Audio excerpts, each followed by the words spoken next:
ఇక్కడ కేసీఆర్ బొమ్మ వేసుకోవడానికి కారణం ఏంటంటే, నా మనసులో ఉన్న కేసీఆర్ బయట అందరికి తెలవాలని ఈ బొమ్మ వేసుకొని వచ్చినాను నేను. 2001 ఏప్రిల్ 27 తారీఖు పార్టీ స్థాపించినప్పటి నుంచి మా నాన్న తర్వాత నేను ఈ పార్టీలో కొనసాగుతూ పోతాం. నేను నా తర్వాత నా పిల్లలు ఇదే పార్టీలో. నేను సచ్చినా కూడా నా మీద టీఆర్ఎస్ కండునే కప్పుకొని చచ్చిపోతాను నేను. అది కేసీఆర్ అంటే అభిమానం. ఎందుకంటే కాదు, పార్టీ పైన కాదు, వ్యక్తి పైన కాదు, మా రాష్ట్రం మీద మాకు అభిమానం. మా రాష్ట్రాన్ని తీసుకొచ్చిన మా జాతిపిత వల్ల మేము ఇక్కడ దాకా వచ్చినాం. లేకపోతే ఉమ్మడి ఆంధ్రప్రదేశ్ లో తెలంగాణ వాదుల పైన ఎలాంటి గొడవలు, ఎంత హింసలు, ఎట్లా ఉస్మానియా యూనివర్సిటీలో ఎట్లాంటి జరిగినాయి. ఆయన వచ్చిన తర్వాత మా జాతిపిత ఎవరైతే మా కేసీఆర్ ఉన్నారో ఆయన వచ్చిన తర్వాతనే అభివృద్ధి అనేది చూసినాం. నీళ్ళు అనేది కనబడ్డాయి.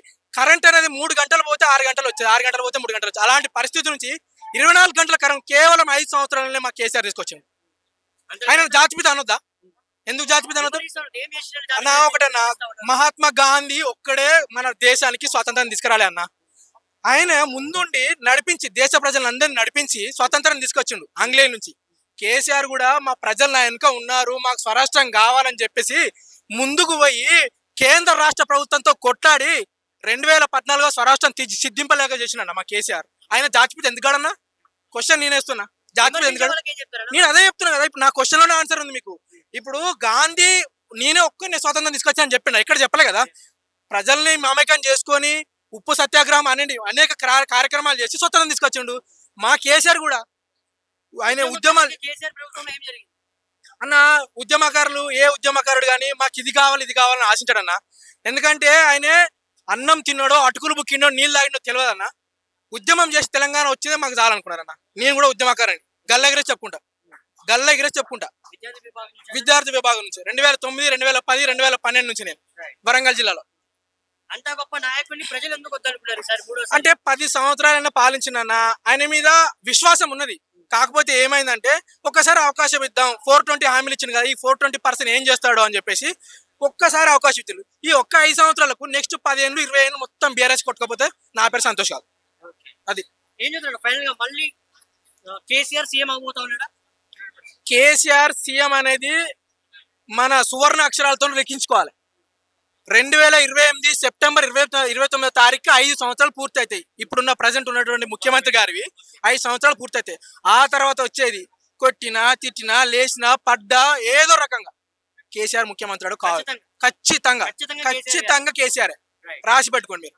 మనల్ని తెలంగాణ తీసుకొచ్చిన నాయకుడిగా, తెలంగాణ ప్రజల నుండి ముందుండి నడిపించి ఉద్యమంలో ఈరోజు తెలంగాణ తీసుకొచ్చి 10 సంవత్సరాలు తెలంగాణలోనే దేశంలోనే నెంబర్ 1 స్టేట్ గా చేసిన తెలంగాణని మనకి తీసుకొచ్చిండు. తెలంగాణ రాష్ట్రాన్ని మీరు చాలా మంది జాతిపిత అని అంటున్నారు కదా. జాతిపిత అని ఆయన ఎప్పుడు చెప్పుకోలేదు, కేటీఆర్ గారు చెప్పలేదు, ప్రజల్లో నుంచి వచ్చిన మాటే. ఎందుకు అనుకున్నారంటే అసలు మన తెలంగాణ అంటే ఉమ్మడి ఆంధ్రప్రదేశ్ లో కనీసం మనకి గౌరవం అనేది ఉండేది కాదు. చిన్నప్పుడు మేము విన్నప్పుడు ఎట్లా అంటే హెలికాప్టర్ మీద మంత్రులు వెళ్తుంటే ఎక్కడ దాకా వచ్చారు అంటే తెలంగాణ అనే దాన్ని బీడు భూములు చూసి ఇది తెలంగాణ, పచ్చదనం వస్తే ఆంధ్ర వాళ్ళు. ఇప్పుడు ఎలా ఉంది? ఇప్పుడు మొత్తం ఉల్టా అయిపోయింది. ఎందుకని? దాన్ని ఎవరు తీసుకొచ్చారు? కేసీఆర్ తీసుకొచ్చిండు. అలా ప్రతి దాంట్లో రోడ్లు ఎలా తీసుకొచ్చిండు. ఒకప్పుడు నీళ్లు ఉండే కాదు, అర్థమవుతుందా? ఇప్పుడు నీళ్లు 24 గంటలు కరెంటు ద్వారా మనకు ప్రతి ఒక్క ప్రాజెక్టు ద్వారా, సీతారామ ప్రాజెక్ట్ అయితే ఏంటి, కాళేశ్వరం ప్రాజెక్ట్ అయితే ఏంటి. కాళేశ్వరం ఎట్లా స్కామ్ అయింది? కాళేశ్వరంలో ఒక గేటు కొట్టుకుపోయింది. ఎస్టిమేషన్ అనేది నార్మల్ గా ఫస్ట్ మనకి ఏ ప్రాజెక్ట్ కైనా రఫ్ గా అనే ఎస్టిమేషన్ ఉంటది. అదే ఎస్టిమేషన్ తో ముందుకెళ్ళాలంటే కుదరదు. దాని తర్వాత కొన్ని పరిణామాల వల్ల దాన్ని కొంచెం మనం డెవలప్ చేయడం వల్ల అక్కడ ఎస్టిమేషన్ అనేది పెరిగిద్ది. అంతేగాని వేసిన బడ్జెట్ ఎంత ఉంటది అనేది మాట్లాడటానికి ఎట్లా కుదిరితే నాకు అర్థం కాదు. ఒక గేటు కుంగిపోయింది, గేట్ అనేది కుంగిపోదా?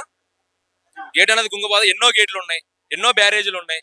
అట్లాంటి ఉన్నప్పుడు గేట్ ఎందుకు కుంగిపోతే దాని గురించి మీరు ఎందుకు అట్లా మాట్లాడుతున్నారు?